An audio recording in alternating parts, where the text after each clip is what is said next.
Hi, everybody. I'm Chris Metzler, familiar face to you all watching the films online. I'm Director of Programming here at the Green Film Festival, San Francisco. As in the kind of more recent years, as we kind of come out of the pandemic, we're doing a hybrid option where films are screening both in theater and here online. And we're lucky enough you saw the really terrific film Oyate, and we have one of the co-directors here, Emil Benjamin. Welcome, Emil. Hi, thank you so much for having me. It was a pleasure to be a part of GFF. Yeah, absolutely. It was a neat film to run across, and I assume many in the audience are wondering, like, I think some of us had kind of read in the news about kind of some of the bit broader strokes of what was going on, but what made you decide to kind of pick up a camera and decide to kind of tell the story and as a feature documentary?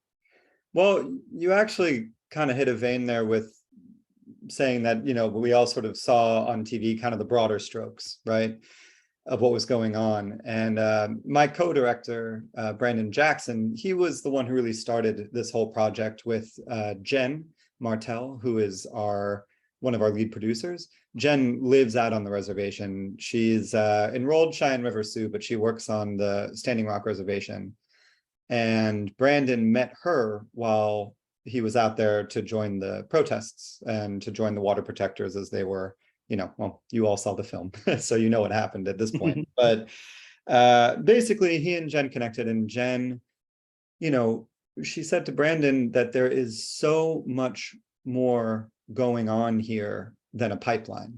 And she said, it's great that we're getting the media attention, but there's just so much going on here out in Indian country, and I would love it if you'd come back here and help me tell the story.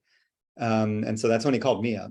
And, I've known Brandon for many years, and I was just finishing up my, film MFA at Columbia, and I went out to, we were out in the Dakotas, and over the course of 2 years, we must have been out there 10 or 12 times for extended periods of time, and really got to know our subjects, and dug, did what Jen asked. We dug a lot deeper than the pipeline, and we hope that reflects in the film. Yeah, well, I just think it's a really cool, nuanced portrait of the story and people and situation that we don't often kind of get a chance to spend as much time with as we might hope. And in immersing yourself in kind of telling the story, how do you kind of develop these relationships with the community and like figure out a way, in telling a story that has some underlying activism? How do you get the point across that are the things that maybe the characters in your film and yourself might be kind of sympathetic towards, but also kind of tell, an engaging story, I guess. So in the sense of like, when we leave the theater, what's the thing that you would hope, our takeaway would be? And Sure. Well, sort of two questions there. I think to answer the latter, what we want people to walk away with is a few things. One is certainly to be better educated and more aware of the things that are going on and sort of the centuries of how the systemic oppression against Indigenous people across this country has been woven, because it has been really meticulous and it has been through many different avenues. So that's something that we really wanted to communicate. But also, without being foolish about it, or starry-eyed, we do want to leave people with a sense of hope. And that's less coming from Brandon and I, and more from Jen and also our subjects. This was a unique, and I think docs of this nature are kind of moving in this direction now, but for a long time, it was sort of the rule in documentary to stay objective and to stay an observer. And we did, in terms of, showing the facts, in a lot of places, we did want to stay that way. But in terms of the message we were trying to get across, we made this film for our subjects, and actually even better, in collaboration with our subjects. Brandon and I walked into this already feeling a little like, are we really the people to come in here and tell the story? And the answer is no. But what we can be is people who sort of have the training, some of the wherewithal, a camera, and a request from Jen to help elevate the story that the people on screen really want to tell. That's why, we must have conducted interviews with, I think it was something like almost 50 different subjects and it was 50 different people and there must have been, I think, over 70 interviews done total. But we cut out so much and just really kept it laser focused on Indigenous voices. I think that there's only, in terms of the talking heads in the film, I think there's only like 2 that are non-Indigenous, maybe 3. But for the most part, it was about, how can Brandon and I really help to elevate, I guess. That was more of our role as directors. It was less about throwing our vision onto things and more about being curators. Very interesting. And, is there kind of a postscript of the film in the sense that, after you stop filming, are there updates from there that you might want to share? And also, Sure. you mentioned about Jen's kind of importance of, they're wanting to be hope in the sense that, what's the kind of next step of the things that they're kind of, fighting to preserve or to kind of implement at this stage now? Yeah. Well, there's a lot that's gone on. I mean, it does say at the end of the film, like KXL, I mean, that's been more in the news because Keystone's become kind of like this weird, revived conservative talking point. Yeah.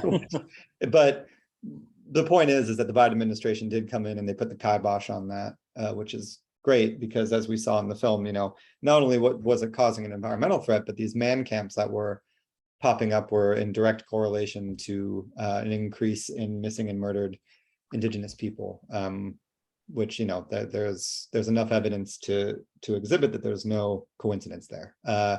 So that's a good update.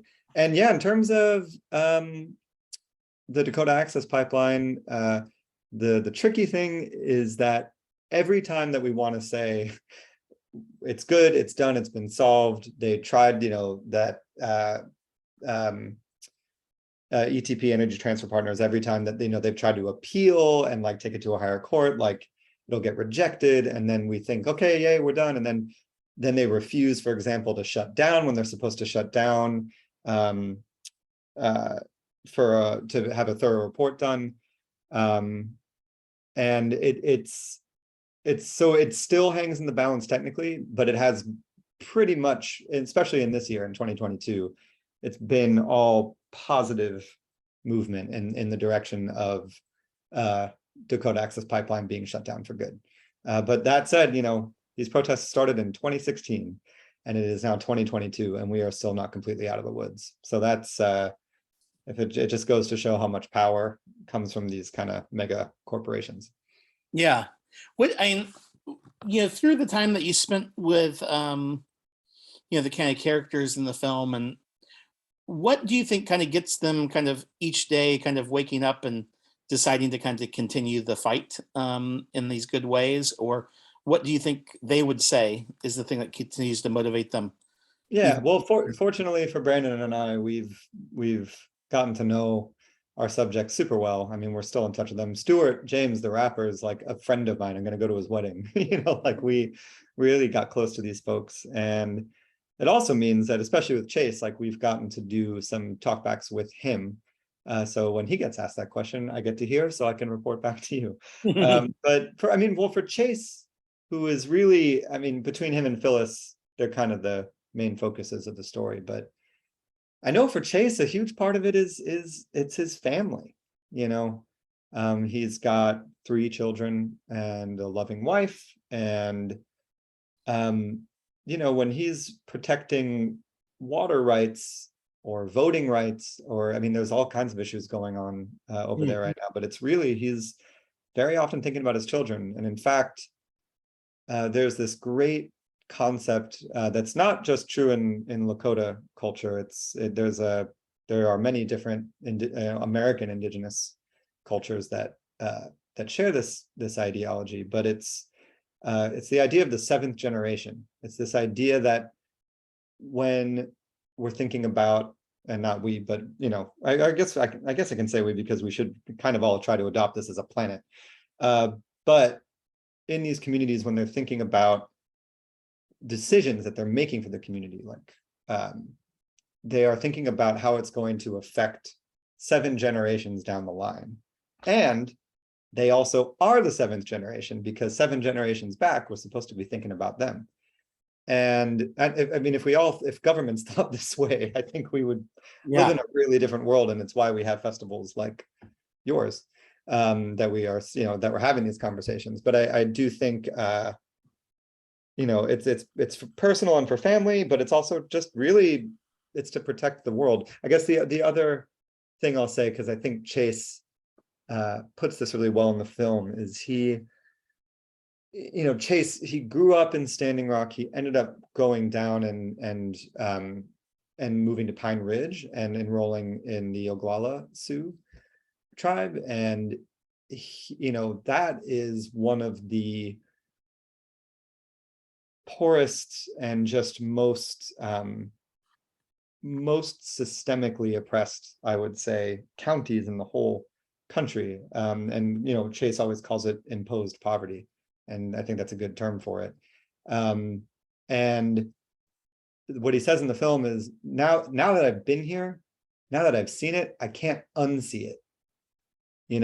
I don't think he would be able to rest if he wasn't spending every day in some capacity fighting to make a change, because it really, I've had some of the most beautiful and inspiring experiences down there, because it's really a testament to human resiliency, but also seen some really harrowing things.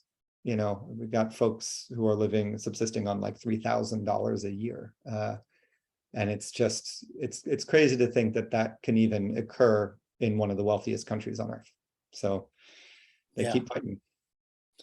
Well, I think that's a powerful way to kind of wrap things up. And, the thing I always kind of try to remind our audience here is that, we as attendees at film festivals are so lucky that we have filmmakers like you that go out there and capture these stories and share them with our audience. And so our responsibility is that we're kind of like the grassroots street team for independent filmmakers like you. And so what are ways that we can continue to kind of follow the story, or even follow your work, and or even kind of spread the word about future screenings that you might have of the film? That's great. Appreciate that. Oyatefilm.com. We're always updating where things are going to screen. You can also follow us on Facebook and Instagram at Oyate Film. You can follow me at Emil Was Benjamin. Emil Was Benjamin, all one word. And the big things I'd like to plug for you, or I guess the primary big ones, our producing partner in this is the Lakota People's Law Project. If you want to talk about like actionable ways you can help, they're always putting towards like really specifically directed funds, petitions you can sign. They're dealing with issues out in Indian country all the time, and they're doing a really wonderful job. And also the Indigenous Peoples Movement, with which Jen, our producer, is extremely involved. She's a major organizer with them. So again, the Lakota People's Law Project and the Indigenous Peoples Movement, if you really want to see how you can kind of roll up your sleeves and help. So that's pretty much it. The next festivals we got the Chagrin Documentary Film Festival. We've got our UK premiere coming up after that, so you can keep an eye on that. We have another festival in North Dakota coming. So yeah, just follow us on social media, and I'll be sitting there posting. Cool. Well, thanks again, Emil. And if you can thank everybody involved in the film for sharing their film with San Francisco, and just keep up the good fight. Thank you so much. Thank you for having me. Most definitely.